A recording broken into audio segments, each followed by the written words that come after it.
qui est réparti sur 12 colonnes. Donc le input, c'est sur 4 colonnes.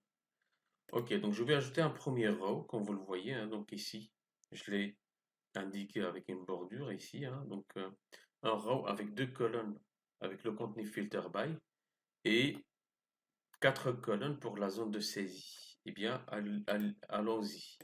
Hop. Donc alors, donc carte header. Ensuite, je crée un carte body.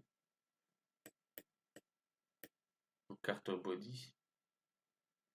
Et alors, ce carte body va contenir une div avec la classe row. Et dans cette row, donc je vais avoir une div avec la classe call-md-2. Pourquoi? Parce qu'en fait, ici, je travaille pour une application avec comme priorité d'affichage donc les ordinateurs. Donc voilà, les ordinateurs de travail tout simplement. Ici, je vais mettre un x2 pour voir ce que ça donne. Voilà, super. Donc le premier c'est 2 et le deuxième c'est 4.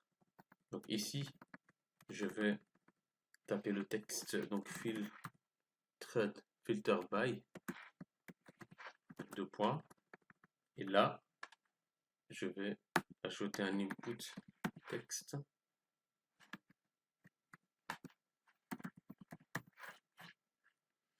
Donc input texte.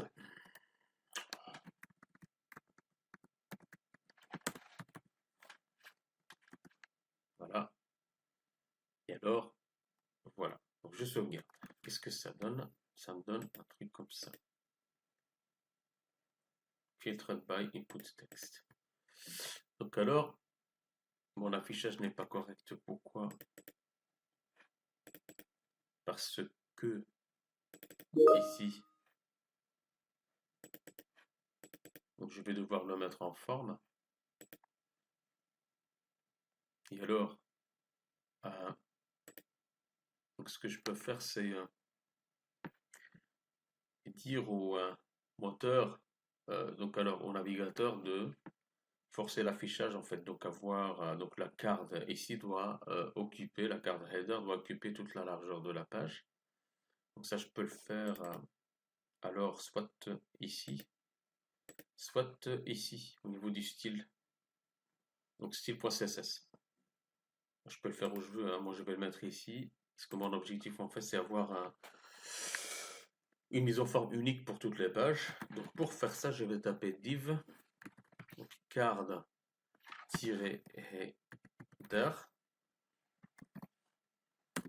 Pourquoi je fais ça? Donc, parce que moi je veux cibler donc toutes les cartes-header qui se trouvent dans une div. Voilà. Ils vont avoir tous la même présentation visuelle. Donc alors, tac, je vais faire comme ça. Et je vais dans mon style ici et je vais alors spécifier. Donc alors la fente, je vais spécifier donc un margin top. Donc pour la carte. Donc alors pour la fente, je vais mettre un truc. Parce que pour la fente, vous avez soit alors des tailles, soit vous avez, vous voyez, large, largeur, médium. Sinon, vous pouvez spécifier des tailles basées sur la. Je vais appliquer un margin top. Donc div.card de. Donc alors, des pixels. Je sauvegarde et je vais voir. Donc je vais voir ce que ça donne. Hop. En train de compiler. Tac.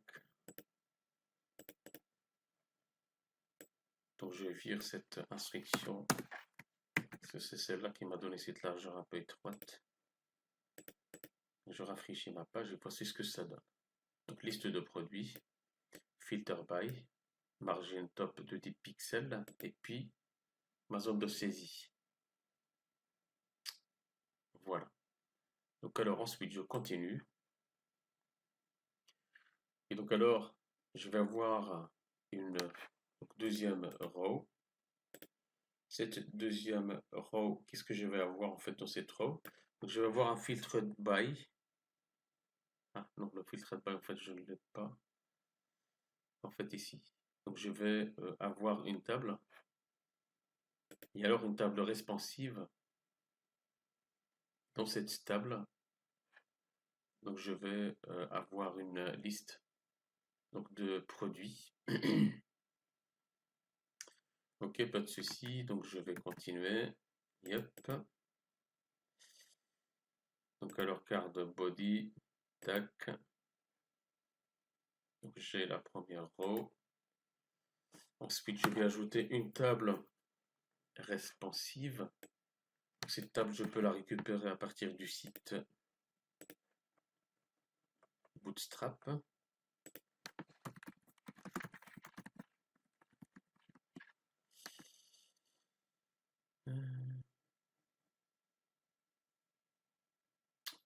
Donc alors une table responsive. Table responsive. Voilà, c'est ça, un peu la structure générale d'une table responsive. Et donc alors, ici, je vais faire comme ça. Voilà. Donc dans cette table, je vais ajouter un t-heads et un t-body. Donc alors, parce que si vous allez voir ici, yep, vous avez un t-heads, donc alors et un t-body.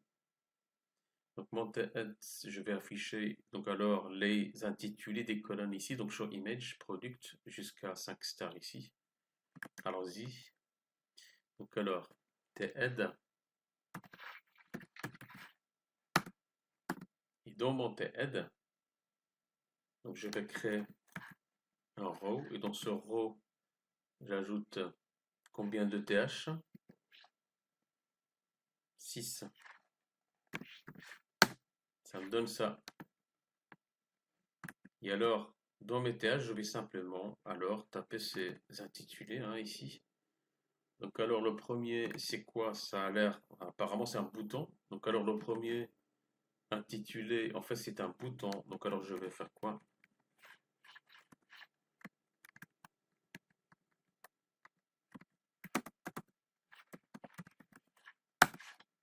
Donc je vais dans un bouton. Et ce bouton, en fait c'est un bouton bleu, Alt Shift F.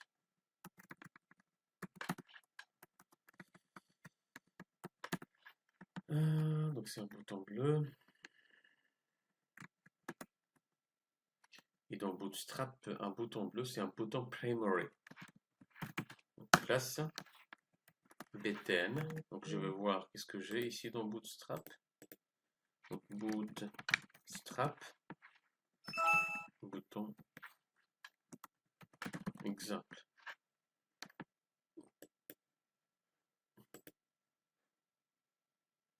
C'est celui-là qui m'intéresse. Le primary, c'est celui-là. Donc alors je vais utiliser cette classe. Voici la classe. Et l'intitulé de mon bouton, c'est quoi? C'est show image. Show image. Ensuite, product. Ensuite, code. Ensuite, available. Available. Ensuite, price. Et ensuite, 5 star rating. Et je sauvegarde. Donc je vais vérifier. Donc alors, comment ça marche? Voici ce que ça donne. Attention, je code ici en même temps, prenons en compte l'aspect responsif. Voyez? Maintenant, je continue. Tac. Une fois que j'ai terminé avec les t-head, je passe au t-body. T-body. Et dans ce t-body, je vais voir 6 cellules-là. TD fois 6, ça me donne un truc comme celui-là. Donc alors pour la première colonne, d'après le cahier des charges, je n'affiche rien dans un premier temps, hein. Par contre, pour les autres colonnes, je vais devoir spécifier des choses. Donc alors, la liste des produits. Je vais vous montrer comment récupérer ces informations à partir d'un objet JSON, une liste, pour simuler en fait une base de données. Donc je sauvegarde. Il rafraîchit la page et ça me donne un truc comme celui-là. Ok, maintenant, je peux virer tout ça.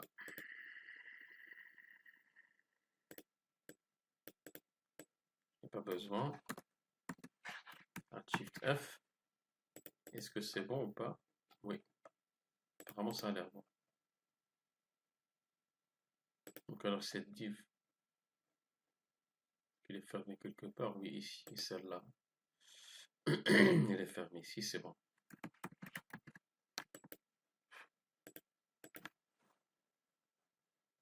Voilà. Donc alors, une fois que vous avez fait ça, l'étape suivante, en fait, c'est donc d'alimenter, donc c'est d'alimenter donc cette liste.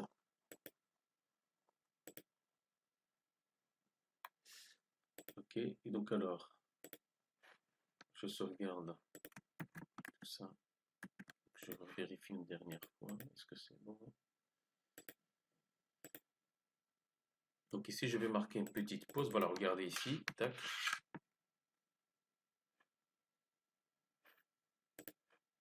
Voilà, c'est responsive. Je vais revenir sur le cours. Hop, ici. Donc voici les étapes d'implémentation. Donc ici, vous avez le CARN, hein.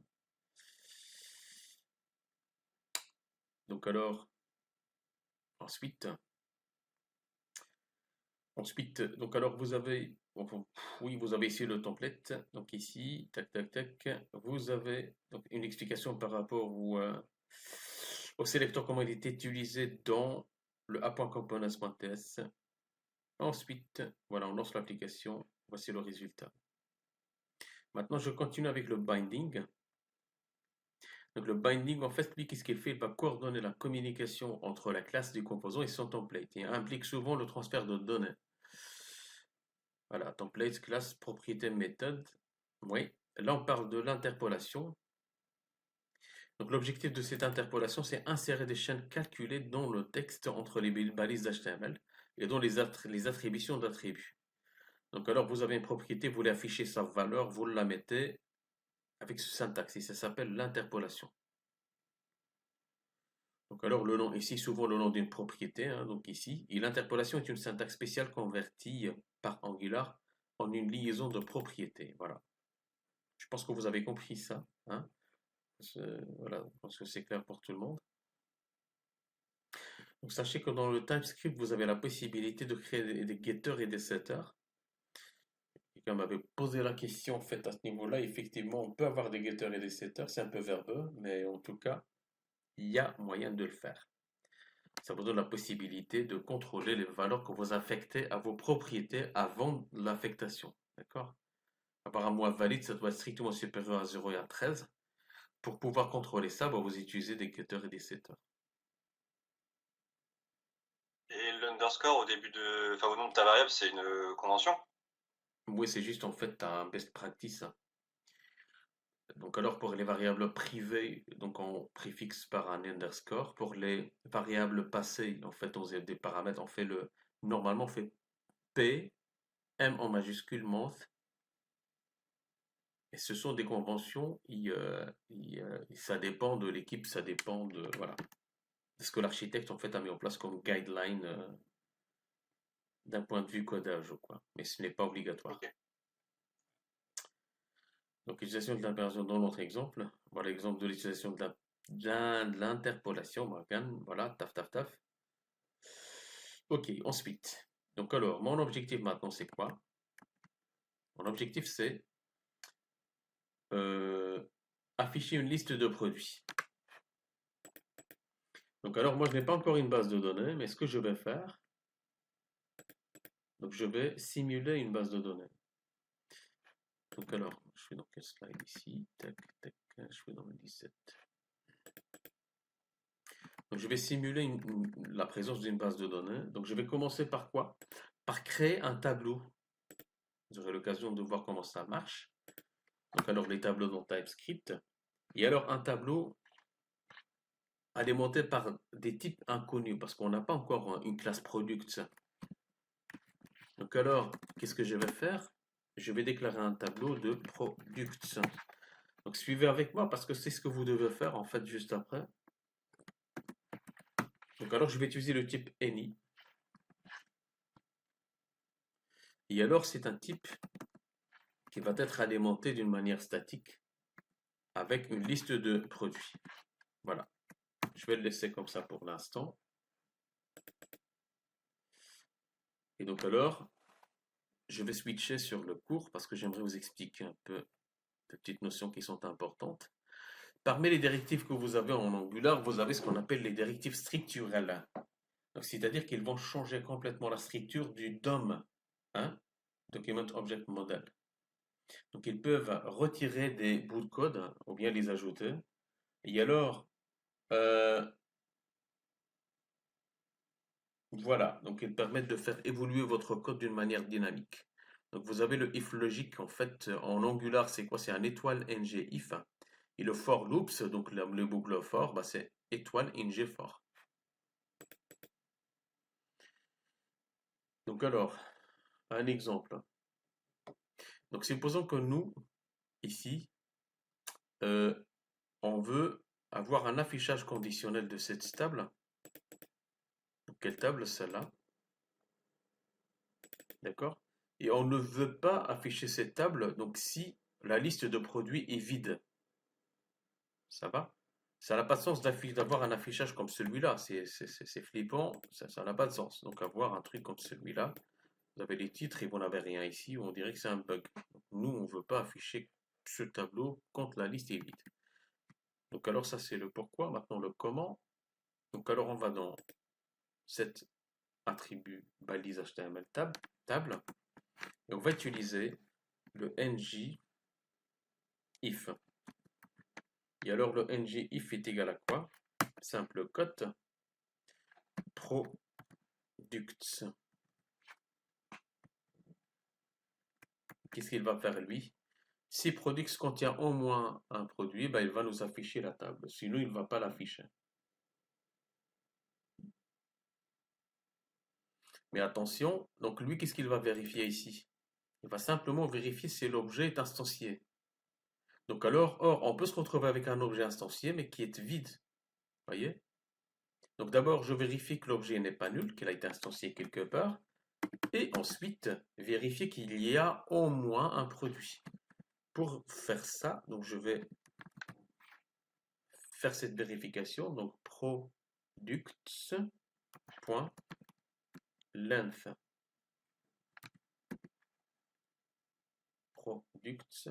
Products.length. Voilà. Ça va? Tu vois, Sébastien Tao, cette écriture, à quoi ça sert en fait ici?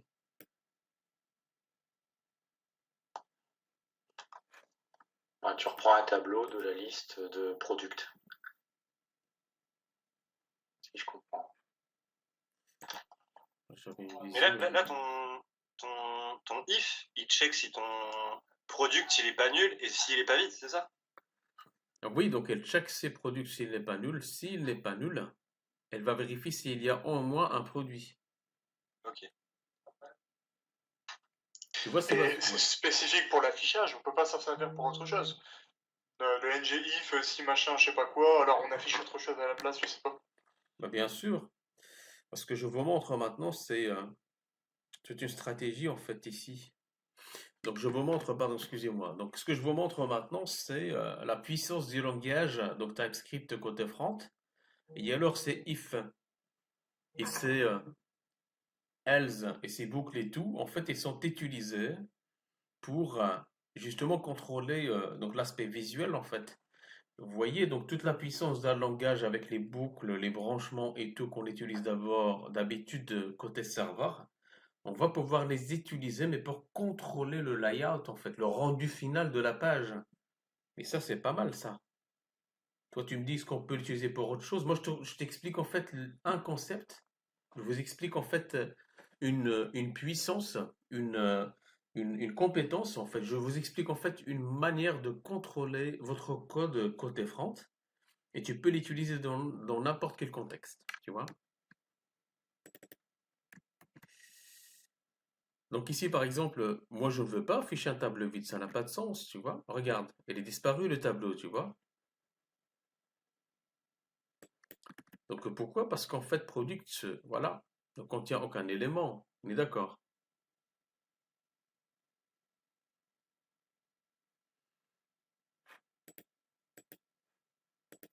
Mounir, comment Oui. tu lirais cette directive? Comment? Tu dis? En fait, j'essaye de comprendre la partie que tu as mis product, i product.len. Comment on pourrait en fait, pour que tu puisses l'intégrer plus facilement, comment tu pourrais les dire plus, je sais pas comment dire le mot. Du coup, c'est product différent de nul et product length strictement supérieur à 0. C'est ça que tu veux dire? Exactement. Ouais, ok. C'est cet équivalent-là, quoi. Mais si on inverse maintenant cette condition, Maxime,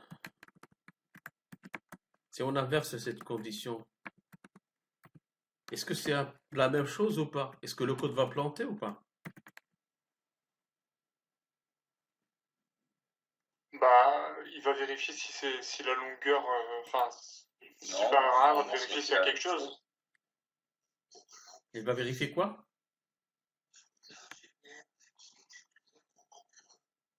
Il vérifie d'abord la longueur. Oui, donc en fait, ce que vous avez fait, c'est que vous avez lu en fait donc ce que j'ai écrit là maintenant, mais vous ne m'avez pas expliqué. Vous ne m'avez pas expliqué est-ce que les deux versions sont similaires ou pas en fait. Si c'est un et, je pense qu'on peut intervertir product length et product, je pense, hein, vu que c'est un et, double E. En théorie, tu devrais avoir un nul pointeur exception parce que Super!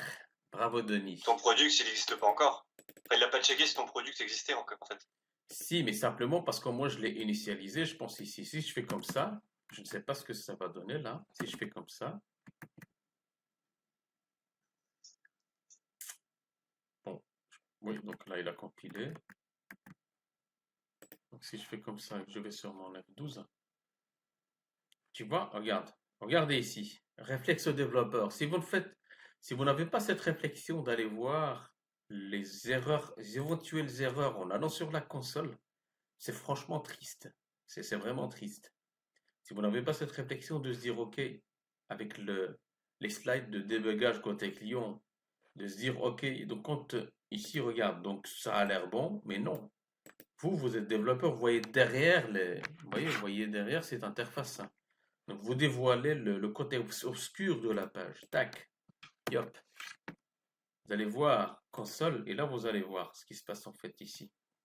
Donc c'est exactement ce que Denis a dit ici. Eh bien, cannot wait property length of undefined. Pourquoi? Parce que tout simplement ici, on a déclaré un product ici, mais on ne l'a pas initialisé. Et donc alors, nous, qu'est-ce qu'on fait ici? On va aller chercher. Donc vous avez un objet qui est nul, qui n'a pas été initialisé. On appelle une propriété length sur cet objet. Hein? Du coup, ça ne va pas. Ça ne va pas le faire, Maxime. Donc Maxime, fait très attention, ce genre de questions d'entretien d'embauche. Et donc alors, on inverse un peu l'ordre des choses et on va vous demander est-ce que voilà, les deux versions sont similaires ou pas? Ben non. Pourquoi? Parce que cette version est fragile. Donc c'est un code médiocre quand on fait comme ça. Donc ce qu'il faut faire, c'est l'inverse en fait. D'abord, on teste si notre objet n'est pas nul. Si il n'est pas nul, eh bien ben, on va appeler, voilà. Donc on peut l'utiliser pour récupérer ses caractéristiques, comme par exemple ici la longueur. D'accord? Donc alors je vais faire marche arrière ici. Et Morgane, est-ce que ça va pour toi ça? Quoi exactement? Donc alors, ce que je viens d'expliquer maintenant. Oui, c'est clair. C'est clair? Très bien, super. Sylvain, Oui. Mais de ce que je comprends, il s'initialise quand tu le mets dans ton ngIf, là, Produx, il s'initialise à ce moment-là, alors. C'est ça? donc dans mon ngIf, en fait, j'appelle ce que j'ai codé ici, en fait. Tu vois, regarde. Ici, j'initialise rien. C'est ici que tout se passe, en fait. Tu vois? Ah, d'accord, ok. Donc moi, C'était. j'ai mon Ok. product ici avec le type égal, tu vois? Et ça, c'est propre à TypeScript, en fait. Donc ça, c'est l'équivalent en Java de new, tu vois? Ouais. Le type any, parce qu'on ne connaît pas encore le type. Et là, vous avez les parenthèses. Donc ça, c'est une instantiation. C'est comme si vous faites comme ça en Java. D'accord? Même D'accord. en Java, pour les tableaux, vous n'êtes pas obligé de mettre new. On est d'accord? D'accord. Non, ça s'initialise Ok. ici. Là, on utilise ce qu'on a préparé de l'autre côté. D'accord? Ouais, c'est parce que dans l'opération, il commence par. Voilà. Très important de comprendre cela. Hein? Ok. Donc alors, je Merci. continue. No problem. Donc we will continue now. Donc we will add the two objects. Donc JSON objects. Donc I have donc examples is here. Donc yes. Donc I paste my two examples here. Donc save. Ok. Donc alors, nous dans notre tableau, ce qu'on avait fait, c'est que ici, vous avez quoi? Vous avez de 1 le product name, donc le produit. Vous avez le code. Vous avez le available, donc c'est il est disponible ou pas. Hein? Ensuite, le price, donc le prix. Ensuite, le star rating. Donc alors la cotation. Donc alors nous ce qu'on va faire, on va utiliser. Donc alors, on va faire un mapping ici, d'accord? On va mapper le product name avec products, products code avec code, release date avec available ici, price avec price et le star rating avec 5 star rating. D'accord? Ok, let's go. Donc alors, qu'est-ce qu'on fait? Donc ici, faites attention, donc la première cellule est dédiée aux affichages, aux images qu'on va afficher. Donc celle-là, on va la sauter, on va la laisser tranquille. Ensuite, qu'est-ce qu'on va faire? On va d'abord, ici, regardez ce qu'on fait. Ici, on utilise donc alors le ngIf. Donc c'est un affichage conditionnel et le tableau ne sera pas affiché vide. Si le tableau est vide, on ne l'affiche pas. Par contre, ici en bas, vous avez un tbody et dans ce tbody, on a mis des td. Nous, ce qu'on veut, c'est ajouter des lignes en fonction du nombre d'objets JSON qu'on a ici. Ça va? Donc on les a utilisés dans Postman, hein, les objets JSON, vous vous souvenez, hein, ici. Donc alors, donc moi ce que je veux en fait ici, c'est ajouter des lignes d'une manière dynamique. Si j'ai des objets, ben j'aimerais avoir, donc je demanderai à Angular d'afficher alors donc deux lignes. Et pour faire ça, vous allez voir, c'est magique. On peut utiliser la propriété ingFor. Et donc alors cette propriété, donc alors elle va nous permettre de dupliquer le nombre de lignes en fonction des objets. Donc qu'est-ce qu'on fait? En fait, on va déclarer une variable, donc locale, et Denis let. Qu'est-ce que ça veut dire let ici? Let, c'est par rapport au scope, c'est quand tu déclares une variable et du coup elle va mourir à la fin du bloc, un truc C'est comme ça, ça. ouais, exact. Et donc alors on va déclarer une variable locale et on va boucler sur quoi? Sur la liste donc products. D'accord? Voilà. Et alors tout ce qui se trouve entre le TR ouvrant et le TR fermant, il va se répéter en fonction du nombre d'objets qu'on a ici. Et là, qu'est-ce qu'on va faire? Ben voilà. Donc product a été programmé pour nous ici, product. Hein. À chaque itération, je vais stocker l'objet courant dans cet objet, hein, ici, dans cette occurrence. Et alors ici, qu'est-ce que je vais faire? Ben, pour chaque objet, je vais appeler les propriétés que je vous ai dit tout à l'heure. Et donc alors pour faire ça, on va utiliser l'interpolation, hein, ici. On avait dit qu'on va laisser la première cellule tranquille. Et alors on va sur products, sans S, appeler quoi? Appeler products name. Donc alors, l'autocompletion ne marche pas, ce n'est pas grave. Je vais récupérer mon product name et je vais le coller ici. Voilà. Et je sauvegarde. D'accord? Donc alors pour ne pas retaper tout ça donc 4 fois, je vais virer ces 4 lignes de code et je vais dupliquer celui-là. Et je remplace donc product name, product code, release date, available, price, star rating. Je sauvegarde. Et maintenant, voici ce que ça donne. C'est magique, c'est super, c'est beau. Voilà. Ça va, vous voyez un petit peu? Yes. Ouais, on voit. Ouais, super. Pierre, ça va, tu vois? Bon, ça marche. Ouais. Ok. D'accord. Donc alors, c'est ce que j'explique ici. Hein? Donc le ngIf, voilà, je l'explique ici. Voici l'exemple en fait que vous avez là. De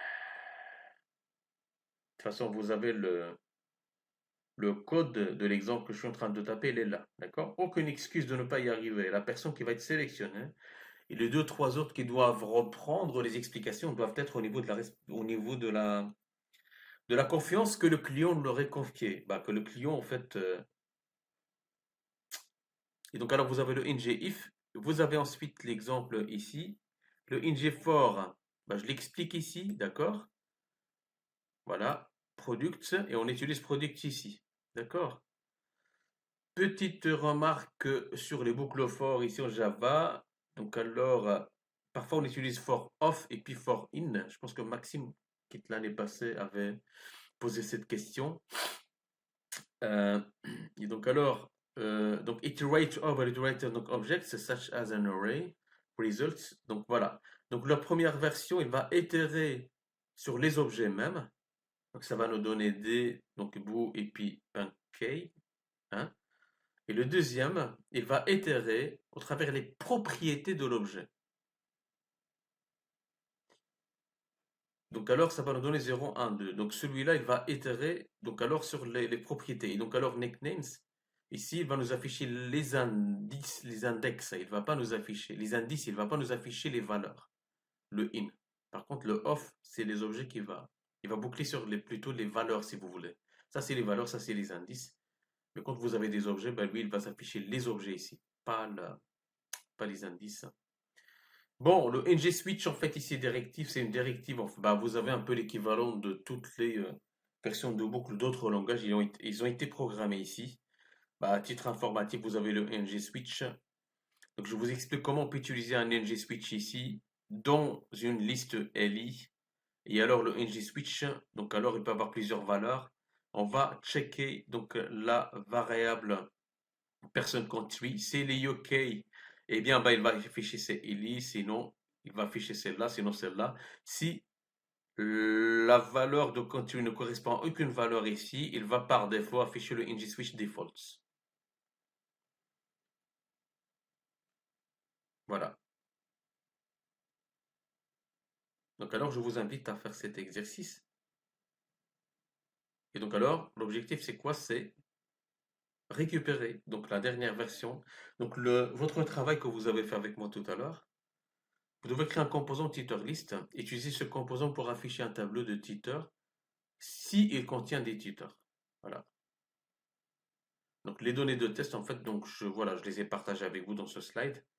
Ça va? Vous récupérez ces données et c'est bon. Voilà. Et le résultat escompté, c'est celui-là. Ça va? Ok. Donc on refait en fait ce que tu as fait, mais tout seul, dans une fois. C'est ça, ouais. Et du coup, quand on récupère ton zip, on a besoin de refaire les commandes install, etc. ou on n'a pas besoin? Parce que normalement, ils sont déjà les fichiers.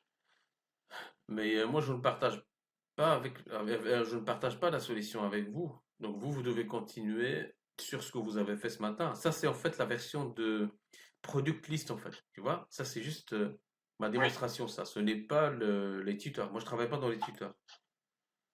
Donc alors, les commandes que vous avez exécutées, oui, donc vous avez exécuté peut-être, je ne sais pas si vous avez créé un composant ou pas.